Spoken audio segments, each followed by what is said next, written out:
Pagi saudaraku, pada hari ini kita tiba pada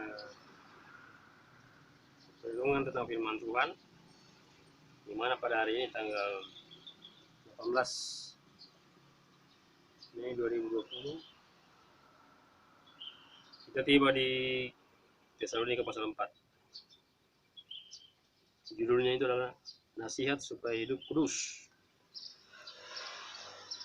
Demikian firman Tuhan. Akhirnya saudara-saudara, kami minta dan nasihatkan kamu dalam Tuhan Yesus. Jadi maksudnya dia akhir daripada catatan ya. Kamu telah mendengar dari kami bagaimana kamu harus hidup supaya berkenan kepada Allah. Jadi hal itu memang telah kamu turuti ya. Tetapi baiklah kamu melakukannya lebih bersungguh-sungguh lagi. Haleluya. Kedua, kamu tahu juga petunjuk-petunjuk mana yang telah kami berikan kepadamu atas nama Tuhan Yesus. Jadi ada petunjuk-petunjuk untuk hidup kudus. Haleluya. Karena inilah kehendak Allah pengudusanmu, yaitu supaya kamu menjauhi percabulan. Ya, haleluya. Supaya kamu masing-masing mengambil seorang perempuan menjadi istrimu sendiri dan hidup di dalam pengudusan dan penghormatan. Haleluya. Bukan di dalam keinginan hawa nafsu seperti yang dibuat oleh orang-orang yang tidak mengenal Allah. Haleluya. Dan supaya dalam hal-hal ini orang jangan memperlakukan saudaranya dengan tidak baik atau memperdayakannya, karena Tuhan adalah pembalas dari semuanya ini, seperti yang telah kami katakan dan tegaskan dahulu kepadamu. Haleluya. Ayat 7, Allah memanggil kita bukan untuk melakukan apa yang cemar, melainkan apa yang kudus. Haleluya. Jadi panggilan orang percaya adalah panggilan kudus. Karena itu, siapa yang menolak ini bukanlah menolak manusia, melainkan menolak Allah yang telah memberikan juga rohnya yang kudus kepada kamu. Haleluya. Tentang kasih persaudaraan tidak perlu dituliskan kepadamu, karena kamu sendiri telah belajar mengasihi dari Allah. Haleluya. Hal itu kamu lakukan juga terhadap semua saudara di seluruh wilayah Makedonia. Tetapi kami menasihati kamu saudara-saudara supaya kamu lebih bersungguh-sungguh lagi melakukannya. Jadi nasihat ini diberikan supaya lebih bersungguh-sungguh. Haleluya. Dan anggaplah sebagai suatu kehormatan untuk hidup tenang. Ya, haleluya. Untuk mengurus persoalan-persoalan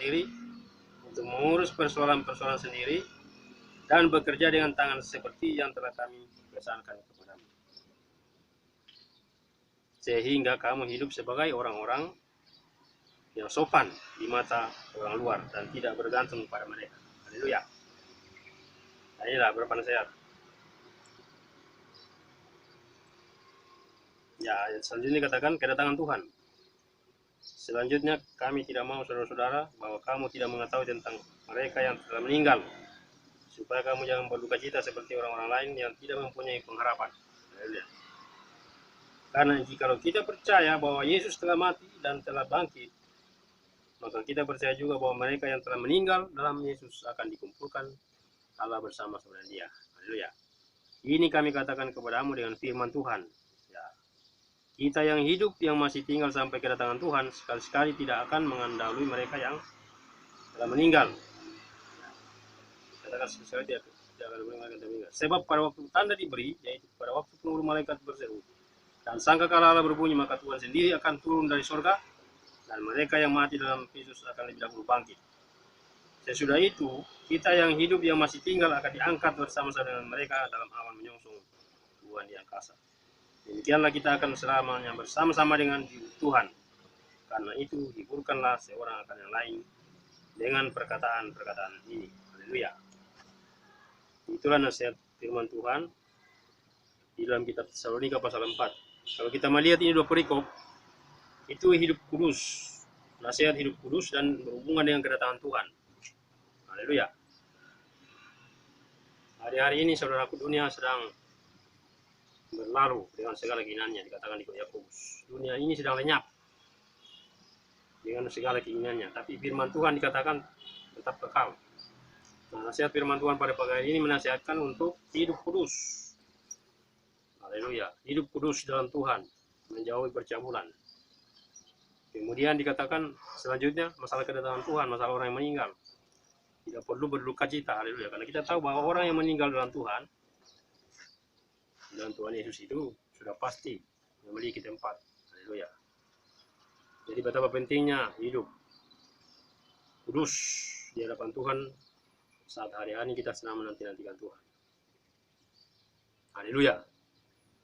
Kekudusan itu hanya kita peroleh apabila kita selalu intim dengan Roh Kudus, intim dengan firman, dengan Bapa. Kita tidak bisa berbuat apa-apa, haleluya, tanpa Roh Kudus, tanpa kekuatan yang daripada Tuhan, haleluya. Itulah sebabnya dasar kita adalah firman Tuhan. Kekuatan kita untuk berdiri teguh adalah firman Tuhan, tidak ada firman Tuhan setiap hari. Kalau sudah menjadi kesukaan, sudah menjadi makanan setiap hari, maka saya percaya kita akan kuat untuk menghadapi semua ini, termasuk nasihat-nasihat tadi. Haleluya, kita akan mampu menjauhi semuanya itu karena kesukaan kita adalah firman Tuhan. Pikiran kita bukan lagi hal-hal yang seperti itu, hal yang di dunia sementara. Haleluya. Pada pagi hari ini saya sedang berada di stasiun pengisian bahan bakar Jalan Maluku, Palu. Sambil saya menantikan petugas bensin pengisian, kita merenungkan firman Tuhan dulu. Harapan saya, saudara-saudara tetap sehat, kuat dalam Tuhan. Di hari yang ke-18 ini, mari kita terus bersuka cita, terus hidup di dalam kehendak Tuhan, dalam rencana Tuhan, sehingga apa yang menjadi maksud Tuhan itu terlaksana dalam setiap kehidupan kita.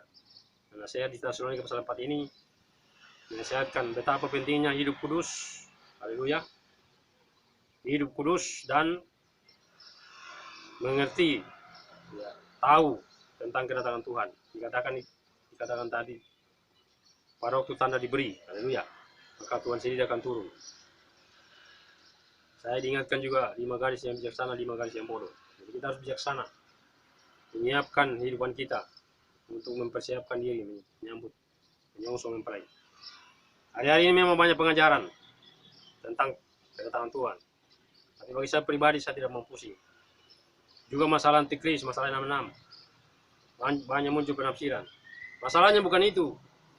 Masalahnya adalah apakah kita siap setiap saat, setiap waktu menyambut kedatangan Tuhan. Karena ada 2 kesiapan kita, siap secara pribadi. Karena sewaktu-waktu kita bisa diambil oleh Tuhan. Haleluya, nyawa kita. Kita tidak tahu kapan. Tapi intinya kita selalu siap. Dan orang-orang yang di dalam Tuhan sebenarnya masalah kematian itu bukan suatu masalah. Ya, haleluya. Orang meninggal itu kan hanya istirahat. Firman Tuhan sudah jelaskan. Nah, masalahnya adalah apakah hidup kita ini berkenan? Sudah berkenan di hadapan Tuhan atau belum? Nah, inilah yang terus kita belajar hari-hari ini. Apalagi kita yang banyak mengerti kebenaran, dikatakan firman Tuhan bahwa semakin banyak kita mengerti, semakin banyak dituntut.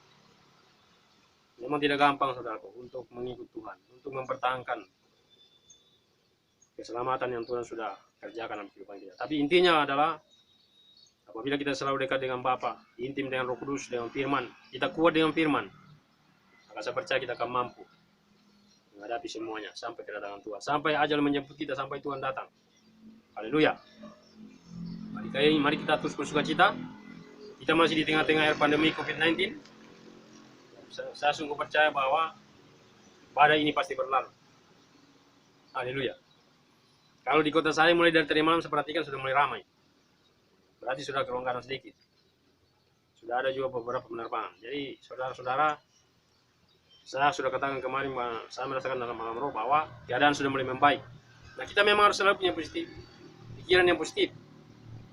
Haleluya, saya percaya Tuhan, karena saya percaya bahwa Tuhan selalu ada bersama kita. Haleluya. Itulah yang terus menjadi kekuatan kita. Pagi hari ini mari kita terus melanjutkan tugas, aktivitas, apapun yang kita kerjakan itu semuanya boleh dikerjakan, dikatakan dalam nama Tuhan Yesus Kristus, sehingga boleh menyenangkan hati Bapa. Haleluya. Dari tempat ini, dari kota Palu, saya selalu menghimbau kepada kita semua untuk tetap semangat, selalu selalu percaya bahwa Tuhan tetap ada bersama, selalu optimis bahwa badai ini pasti berlalu. Haleluya. Ya, saya kira demikian apa yang saya bisa sampaikan dari sini, dari Kota Palu, tepatnya di Jalan Maluku, di stasiun pengisian bahan bakar SPBU. Selamat melanjutkan aktivitas, semangat, tetap kuat. Immanuel, Allah beserta kita. Shalom.